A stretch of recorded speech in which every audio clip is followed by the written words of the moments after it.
Thanks for tuning in again, everybody. We're back with your favorite podcast, Luca's Tigers and Bronze. Oh my.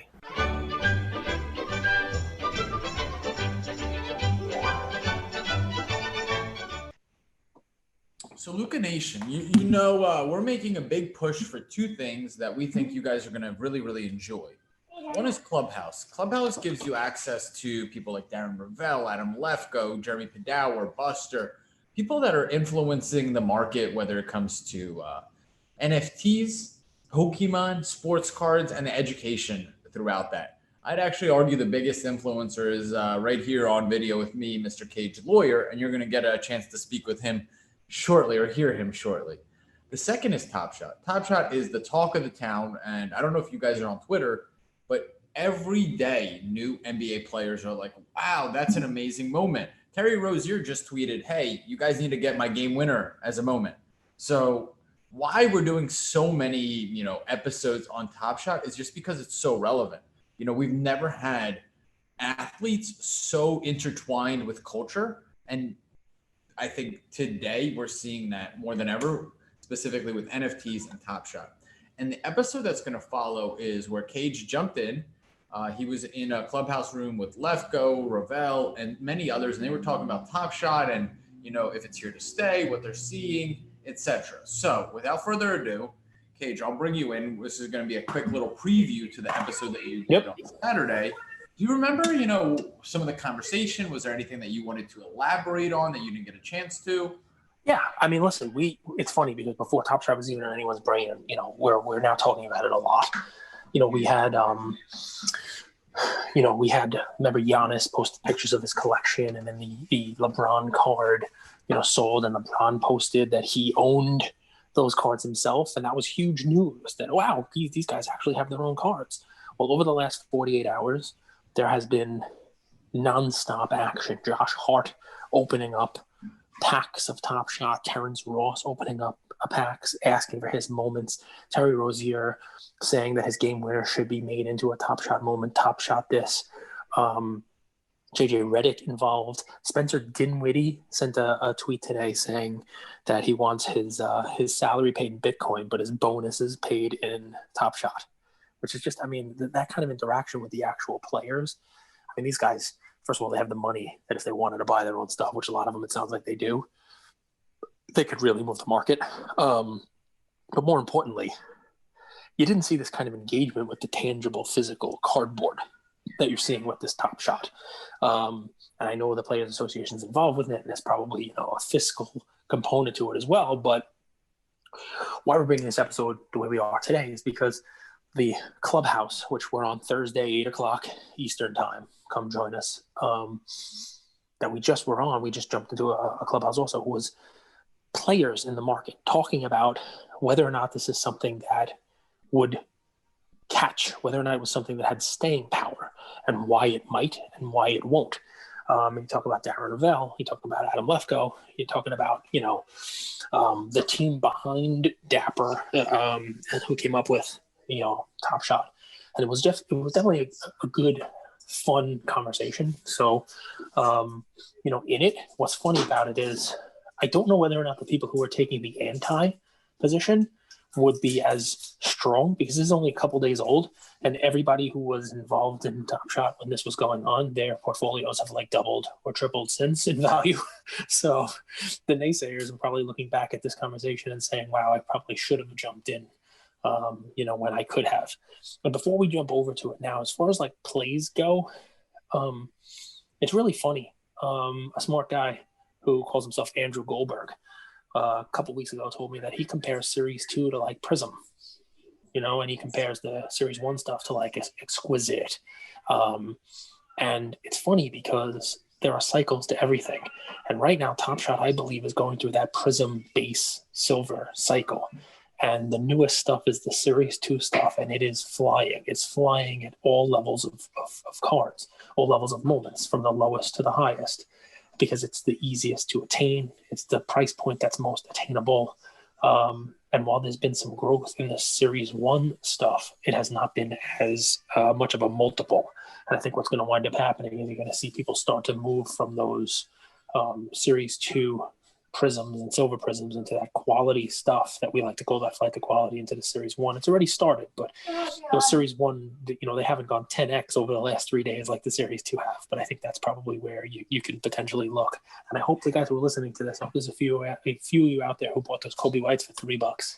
Because, at the time we started recording this, like they were 80. So 3 to 80 is not bad. Although I'm not going to brag because I could have told you to buy anyone and they would have multiplied. So just a little education. So like in theory, the stock market is what's called an efficient market, right? Because there's so many buyers and sellers. In theory, this isn't always accurate, that they should find the right price for an item. However, TopShot is in what I think is called an inefficient marketplace, right? There's a ton of buyers and sellers nonstop, but they're not always educated. They're not always making the right place. So something we saw that was just craziness was a Kawhi Leonard moment out of Series 2, both Series 2. There's 2 Series 2 moments from just about every player, maybe excluding some. Some are out of 7,500, others are out of 15,000. Both LE, TopShot announced that. Some moments out of 15,000 are approaching, if not the same price as the moment out of 7,500. So that to me is kind of crazy, right? That doesn't make sense. I think over time that will play itself out. Another moment that applies to is the Zion moment. So the Zion moment out of 7,500 isn't as flattering as the Zion moment out of 15,000, where he does a quick jab step and just yams on the guy. So I think there's an element of that to it. So if you guys are looking for some buying opportunity, take a look and see where there's not the right arbitrage between a 75,000 and a 15,000 moment. Yeah, that Kawhi one this morning, I was looking at it, and the one that's out of 7,500 was $245, and the one that's out of 15 was $248. I think a lot of it is the more flattering moment. You're right, layup versus dunk, but the 15,000 was $248, and the one that's 7,500, which there's half as many of, was $245. It was $3 less for one that there's half as many of. That to me, that doesn't really make much sense, and that will fix. It remains to be seen whether that means that the lower pop one's going to go up or the higher pop one's going to go down. So I think you might see a little bit of both. So anyway, Luca Nation, stay tuned. Enjoy the episode that's coming up right after this. It's right from the Clubhouse. I think it was Saturday or Sunday. Lefkoe, Darren, Rovell, and Cage. And join us this Thursday. We're going to be doing kind of a coffee with Cage episode on Clubhouse. Love you guys. So it's going to be interesting. I think something that Dapper has right now that they didn't have a month ago was, their fundraising right now. Perhaps they give the NFL a cut of the business or allow them to buy in. That's what's different from a month ago, where I would have told you, yeah, no chance they get the NFL the way the NFL cares about cash. But, now that they are the business that they are, I think through giving equity or offering equity in the business, I think an NFL deal goes down sooner rather than later. They also have UFC already, guys. So they already have a licensing deal in place with UFC. UFC will be next, and that'll really go great with TopShot. So you know how it works, Is guys. that Cage? Yeah, Is my Cage man. in Clubhouse? Yeah, my man. What's Cage up, Lefkoe? versus Rovell. Rovell. Cage has been. Hey, why does everyone want to make a fight? Why does everyone want to book a fight these days? Yeah, I agree with you, man. I don't want to fight with you. I'm a lover. I want to give you a big Cage hug. Versus Rovell versus PFT. Yeah, let's tokenize it. NFT on the way. So it's funny you say that. Let's tokenize it. So I was in a Clubhouse last night, and Logan Paul jumped in. Right? How you doing? And he was NFTing everything. They were coming up with an NFT, Amazon for NFT, you name it. And I got to tell you guys, look, so Cage Lawyer, that's the name. It's on everywhere. What I love about TopShot and the NFT world is it's the most transparent thing in the world. You guys want to know what I own in TopShot? Go type Cage Lawyer into Intangible, you'll see. And when you do that, you're going to say, wow, this guy, he smoked a crack. He's a believer. But I'm not. I don't want to say I agree with Rovell because a lot of times we don't. I think that the Dwayne Johnson tuna fish card is one of the dumbest things I've ever seen in my life. But obviously, I'm wrong about that. so I'm ready to admit when I'm wrong. I'm wrong. I mean, Deshaun Watson wants one, right? He's got one. So obviously, I'm an idiot. But I have some serious reservations about it. But TopShot NFTs, it's clearly a train I want to be on instead of one I want to be standing in front of, right? Cage, and I can tell. listen, Cage, yeah, go for it. Cage, yep. I'm with you on transparency. Yep. I think now the question is it real transparency, right? Like the one thing that's key here is that like your name is associated with it. Roham, like Roham, who's behind TopShot. Everyone's like, oh man, he owns $6 million worth of TopShot. This could be a big controversy. Guess what? It's under the name Roham. Like it's not like it's like 1457321. So like a lot of what's going on now in cards for sure is like, well, what do you own? You're pumping it up. What do you own? And now it's like, yes, transparency is big in that regard. I completely agree with you. And everybody wants to be on the next thing, right? And that's, the FOMO is the biggest thing driving this hobby. It's the craziest thing in the world, right? So anybody who's looking at Gary V's Twitter right now and sees him doing little doodles of pigs and platypuses, and I think he did a Lefkoe doodle the other day, and whatever the hell else he's doing, you are an absolute moron if you don't know what he's doing. Those are going to be NFTs in 6 months, guys.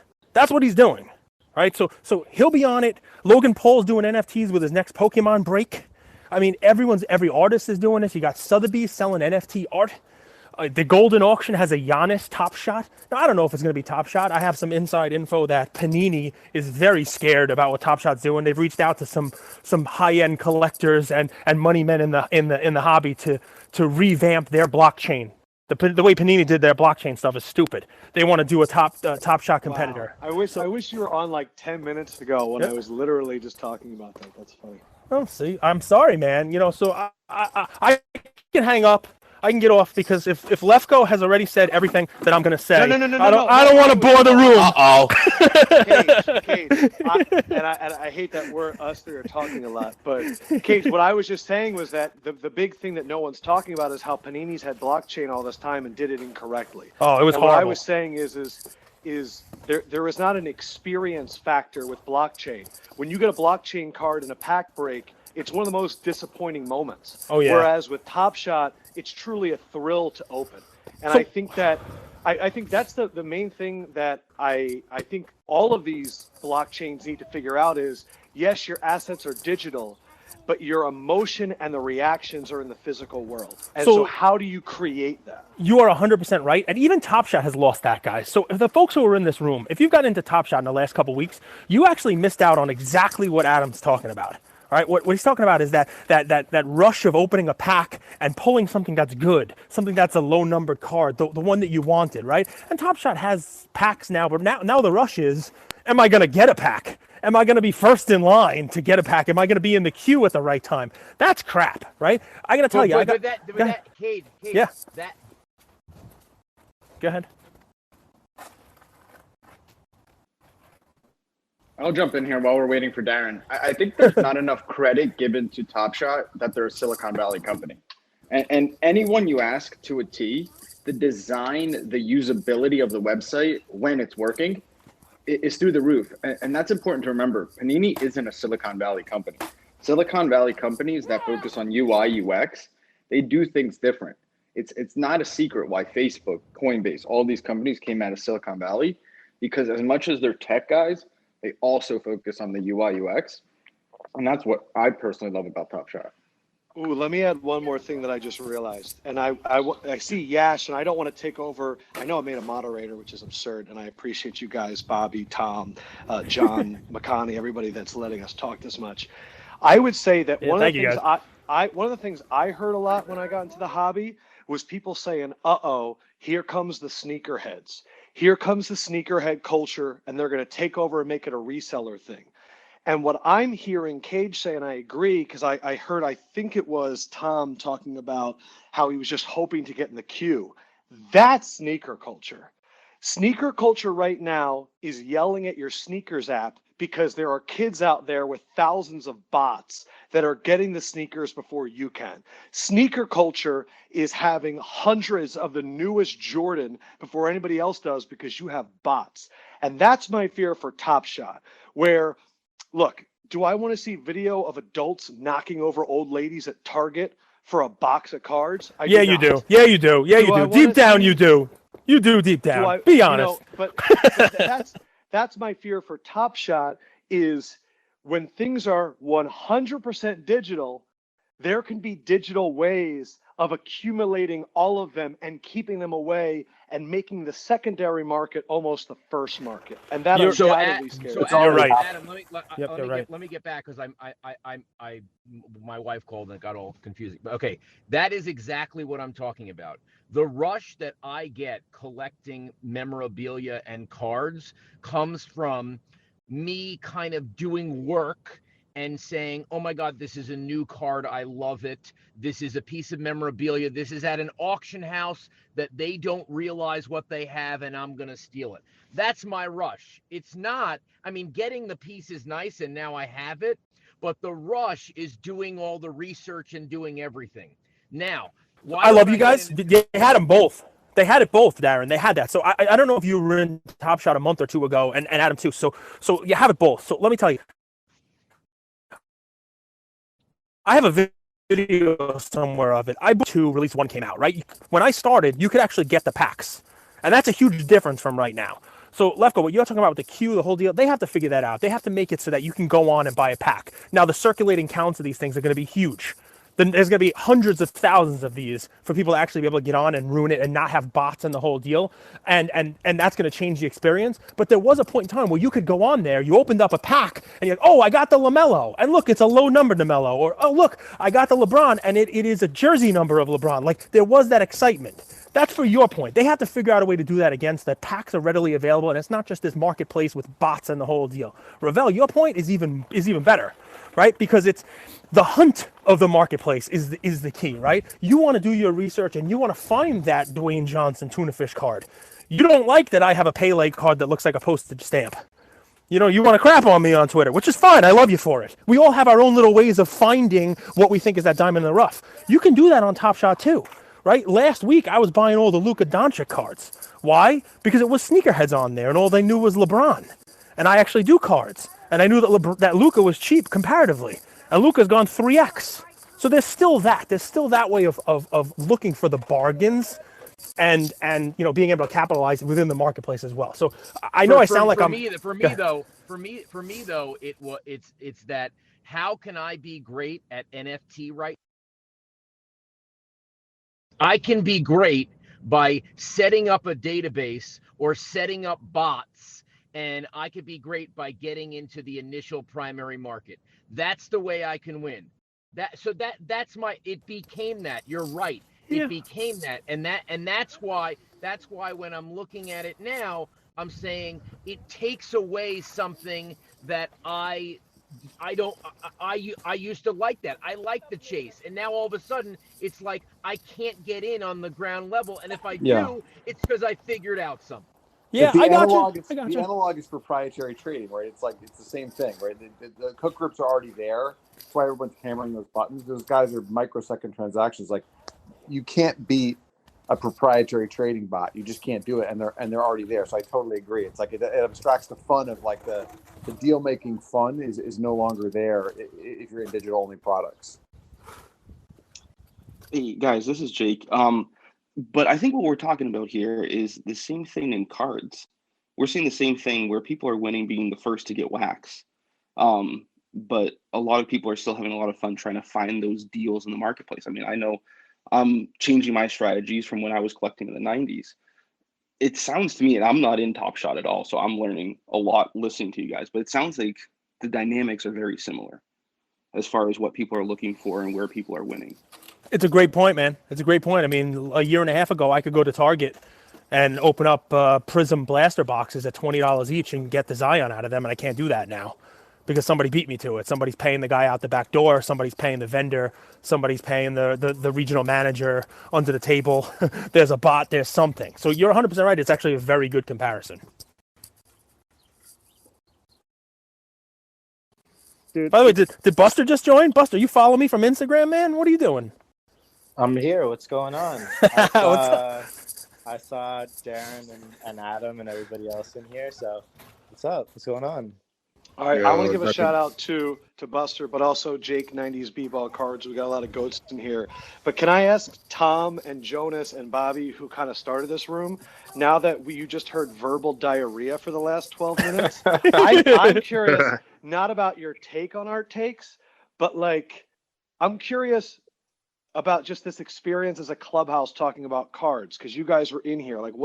How has Yeah. it been for you? I feel like you guys are always leading these rooms. So this room is interesting because Bobby started this room and we sort of banded together as sort of like a band of brothers, I guess you could say. And our goal with this room is to try and keep this open for as long as possible. We think the record right now for a Clubhouse room being open is 21 days, so we're going to try and exceed that. And it's just, we've all been like, we don't know I didn't know Bobby before a week ago, and we sort of just all come together and sort of become friends, and we've all got mutual likes and things that we sort of value in terms of this hobby. And I mean, just one thing going back to what you were saying, Adam, is which I think is very important, is the community aspect of, and Donovan as well. He's been preaching that a lot as well recently. The community aspect of Clubhouse has created a new dynamic, I feel, for which we've seen on any app. You know, you don't get this aspect of social interaction on Instagram, Twitter, or anything. This is just so much more beneficial to have a conversation about something and just quickly pop in and ask a few questions if you're unsure on something. And we just want it to be a safe space for everybody to feel like they can come in and have a conversation with us, as in when it's their time, and you know, band together and grow this hobby as much as we can. I think that's the main goal and the main purpose. I'm sure, you know, Sean, he's a good friend of mine now, and I met him probably 5-6 days ago, Sean. Very and we message back and forth on Instagram. We just share ideas all day, and it's just a really interesting space here. Sorry, continue, Tom, though. But no, just one thing again, Adam, just the whole community aspect. I mean, running through my head now, I can already imagine sort of a platform, or at least a YouTube channel with montages of, you know, potentially people just reacting. Like, imagine seeing a Twitch streamer open up, you know, so imagine seeing like Nature or Ninja or someone open up a TopShot live on their, you know, on their Twitch channel, and they clip it. That's the next thing, man. That's what I mean, and to me that's fascinating, because it's just, you're seeing people who, especially youngsters, are idolizing, opening these moments, and I feel like it's very underappreciated and underpreached in terms of, we're all like-minded individuals, we're all in this together, and we can all be successful and work together towards building something better. There's definitely something. Adam, sorry, Donovan, and I was just going to say, there's something very isolating in the hobby, and there's also that community aspect. And so there's that isolating moment where, like, I know Buster has gone after like some Joe Rogan cards, and there's that moment where you go, oh, I think I've found an arbitrage. I need to shut my trap, and I need to go, and I need to do research, and I need to go and get it. And there's that moment, though, where you feel as though you've gotten, the key word here, enough. And then that's when you go to your community and you go, guys, I got to be honest. I went off on my own, and I went all in on John Collins. And you know what I mean? And there's that celebratory moment where people either go, oh, that's a great idea, or some people challenge you and all that. And so for me, I worry that the investor mindset, the newer collectors, are coming in and everything is individual. Everything is, I'm going out, I'm getting it, and they sit there and they have no one to share it with. And to me, it's like, after a while, those are the people, I feel like 20 years, they forget the cards they have, because it's like, it's only for themselves. And I love that. I didn't realize, I was wondering why every time I came on Clubhouse, this popped up right away. I didn't realize you guys had it going for this long, but I think it's important. I think TopShot needs that too. You know, I'm not hearing a lot of people talk about their favorite moments or why they're going after LaMelo, and I'll tell you what I never hear. I never hear people talk about the plays. I never hear people go, man, I love that LeBron dunk on the Kings. It's crazy to me that that's like the highest selling one, and no one ever says what the Kings player's name is.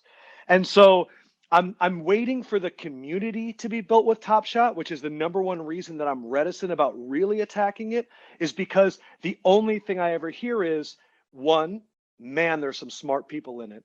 Two, well, they got a license with the NBA. Three, I'm in early. And four, the prices keep going up. And that's the same thing I heard about Soccer Modern Prism. That's the same thing I heard about the Pokemon bump that happened and then it plummeted back down. We've seen, as Lamine James puts on Instagram, the middle finger charts, the Eiffel Tower charts. But I'm waiting for the real community to be built. And if you talk to anybody in the sneaker culture right now, I think a lot of that community is lost. One of my friends is a very high-ranking sneaker designer. And when he was a kid in New York in Tribeca, he was one of those kids that would sleep overnight in front of a store. And he became friends with, and now they're all in the sneaker world. But that doesn't happen anymore. Now you're just at home pounding away at the sneakers app, complaining to yourself. And so that's why I'm a little bit more bullish on cards and TopShot, because the community of cards is your foundation. If all the big people in cards say, you know what, I'm getting out, and they sell their cards, there's enough people there to pick it up. But in TopShot, if all the people sold right now, no one's going to pay those prices. They're just not. So that's just my own little rant right there. By the way, thanks, Lefkoe. That was great. We got TopShot on the podcast today, Lucas, Tigers, and Bronze. So you just gave me my intro. So thanks. Love it. Love great. it. Love it. So guys, you just listened to a Clubhouse audio of us, and we hope you enjoyed that. It's a little bit different episode of us, but the point there is that there are people talking about this, right? If nothing else, you take from this is the conversation. It's the conversation people are having on Twitter. It's the conversation people are having on Instagram. It's clearly the conversation that people are having on Clubhouse. If that's what everyone's talking about, it's something you should try to get into. If you have questions, let us know. Also, just one last thing, guys. We are quickly approaching that 5,000 followers. Hopefully we get there today, maybe tomorrow. Big announcement coming, giveaways, you name it. So stay tuned for that. Thanks, everybody. Thanks, Luca Nation. Thank you for spending some time with us on another episode of the Lucas, Tigers, and Bronze Oh My podcast. Do us a favor and like, subscribe. You know what? Don't just like and subscribe. Everybody does that. If you like us, tell your friends, tell your neighbors, tell your enemies, tell everybody. And we hope you got something from spending some time with us today, and we'll see you next time. Thank you.